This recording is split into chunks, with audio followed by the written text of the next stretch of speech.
that all men have inalienable rights to think freely, to talk freely, to write freely their own opinions, and to counter or utter or write upon the opinions of others.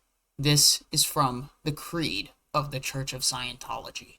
Hey everyone, I'm Holly, aka the ScientoloGeek, and welcome to episode 17 of going over the Student Hat series. Now, we are going to be looking over how to do Method 9 properly. It's a full 10-step list, 10-step program, you could say. And it's been hectic. These previous recordings, 13 through whatever you see me in the gray tank top, it's just been crazy. Life's been hectic as absolute hell, and I recorded those a while ago. I just never had the opportunity to finish the videos and upload them. I mean, I don't personally think you guys care that much because it doesn't seem like Student Hat series is much of a big seller for you, but whatever. If you like it, you like it. If you don't, you don't, but I'm going to keep doing it. So, suck it up. Either way. If you guys like what I do, then feel free to hit like, comment, share, subscribe, do whatever you got to do. I'm not just going to give you the whole spiel right up front. And if you want access to this stuff, feel free to send me a email through Gmail, through your Gmail, at scientologeek@gmail.com, or feel free to go to the Discord server, link in the description below. And then from there, you can DM me with a valid Gmail address. So, without any further ado, let's get started. So, we were on how to do Method 9. 1. Student and word clearer sit across from each other. The student and the word clearer sit across from each other at a table or desk. Each person has his own copy of the text to be word cleared. The word clearer must be able to see the student and the page in front of him at the same time. 2. Dictionaries are available. A good simple English language dictionary and any other dictionaries the student may need are available. Above all things, do not use what is called a dinky dictionary. Oh my god, this parentheses goes on for the entire paragraph. You don't need to keep stating these things over and fucking over again. This is different than a simple well-expressed dictionary. A dinky dictionary is what you commonly get off the paperback racks in drugstores. It quite often defines word A as word B and then defines word B as word A. No. Dinky dictionaries have accuracy to them. They just may not have all the definitions. It also omits all the alternative definitions and all the technical definitions. Always have to hand, at least in the classroom, the most extensive and voluminous set of dictionaries anybody's ever heard of on all the subjects known under the sun, plus any encyclopedias that you can round up. Can you just imagine having that much shit in the classroom and just not having the classroom because it's so filled with fucking dictionaries and encyclopedias? 3. Student recognition of misunderstoods. Before the student starts reading, he should be told that if he reads anything he doesn't fully understand, he should tell the word clearer. Or if he sees a word he doesn't know the meaning of, he should stop and look the word up and clear it instead of going past it. And the student should be encouraged to find and clear misunderstood words himself. M9 brings about the ability to do this so that the student will find and clear his own misunderstoods in the future. The word clearer on M9 would never prevent the student from clearing a word that the student recognizes as misunderstood. Correctly done, M9 will bring about the ability of the student to find and clear his own misunderstoods. If you don't want to spend 10 years M9ing one page, it's best to get him through Method 8 on simple English words. This will be part of a special course which will greatly improve someone's level of literacy. That's super literacy. 4. Student reads the text aloud to the word clearer. The student reads the text aloud to the word clearer. He's not on the meter. While the student reads, the word clearer follows his own copy of the same text, watches the student, and listens to him. The word clearer must be very alert and see or hear any non-optimum reactions of the student while he's reading. 5. Non-optimum reaction equals misunderstood word. A non-optimum reaction by the student to what he's reading is the clue to the word clearer that the student has encountered an MU. I'm going to start saying MU now because I'm so sick of saying misunderstood. The word clearer and the student must now locate the exact MU or symbol. It will be found before or sometimes at the point the non-optimum reaction occurred. 6. Find the MU. If it's not obvious to the student that he's reacted and he just continues reading, the word clearer says, "That's it." He says that specifically. Is there some word or symbol there that you didn't understand? It's the duty of the word clearer to steer the student to the MU. It's either at the point of the non-optimum reaction or before it. The point is that the student must be steered onto it and it then is looked up. The student may be able to spot his MU right away and tell the word clearer what it is, or he may have difficulty finding it and the word clearer will have to help him find it. The word clearer helps the student by getting him to look earlier and earlier in the text from the point where he reacted until the MU is found. The word clearer can also spot check the student. Spot checking means choosing words from the text the student has already read and checking with him to see if he knows the definitions of those words. Just because a student doesn't have definitions memorized or know how to word them correctly, it doesn't mean they don't know how to use the fucking word.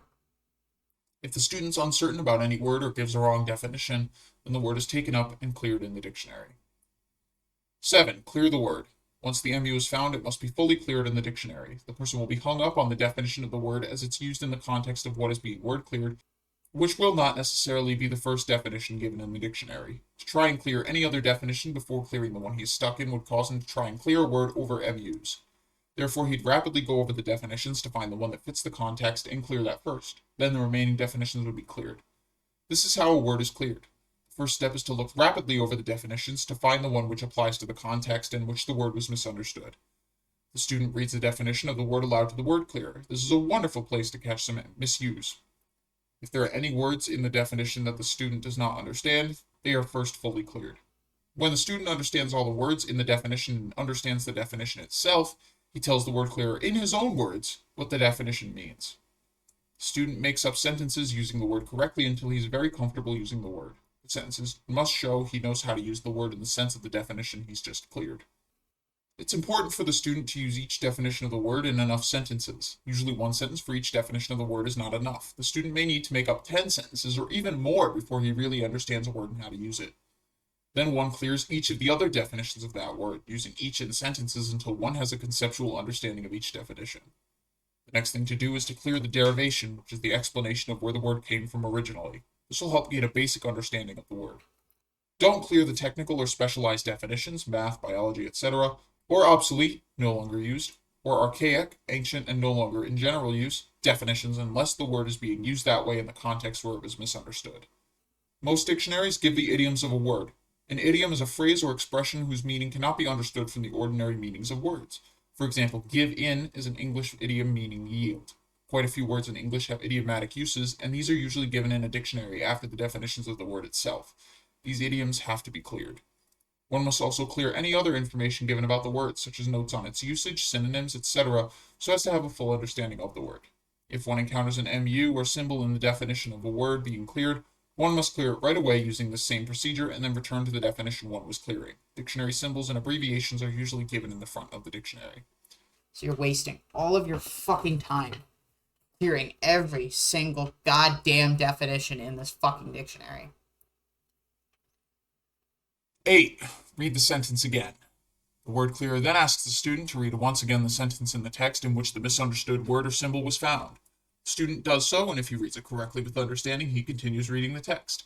Any further non-optimum reactions are handled by finding the next misunderstood word and clearing it as above.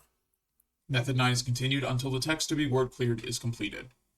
10. Student goes to examiner at the end of Method 9 word clearing. Student's always sent to the PC examiner at the end of a Method 9 session, and that's all there is to doing Method 9. So, what did we cover today? We looked at the Method 9 steps, so the student and the word clearer sit across from each other, each with their own copy of the text. You need to make sure that a dictionary of appropriate level for the student's available. The student's told he should stop and look up any misunderstoods if he finds them, or tell the word clearer to help find them. The student should be able to find and clear their own MUs once they're taught how. The student reads the text aloud to the word clearer. The non-optimum reactions means that an MU is in the text. The word clearer helps the student find the misunderstood, and the word is then cleared in a dictionary. So there's different ways to clear it. There's the way to clear it, which is look over the definitions to find the right one, read the definition out loud to the word clear, and find any MUs in that. If so, then you have to go back on a definition chain. Student tells the word clearer the definition in their own terms once they're comfortable with it. They also use the word in sentences until they know how to use it properly. The student then needs to repeat this with every other definition of the word, barring any technical or specialized definitions. He also needs to clear the derivations, idioms, and any other info about the word. They read the original sentence again that the student had the MU in, and repeat this until the text is completed, and then the student goes to the examiner. Something I was looking at with the clearing derivations, idioms, and other info about the word. I love how Hubbard talks about dictionaries and has all this stuff that he wants people to do in these dictionaries other than just look at the definitions, including derivations, idioms, and all that stuff. He doesn't provide any of that in his own dictionaries, which kind of pisses me off a little bit. But either way, it's kind of, how are you supposed to have a technical dictionary or a management dictionary if you're not doing any of the other things that the original dictionaries don't do? That the original dictionaries do, my bad. That's all I got today, so I will talk to you guys later. See you.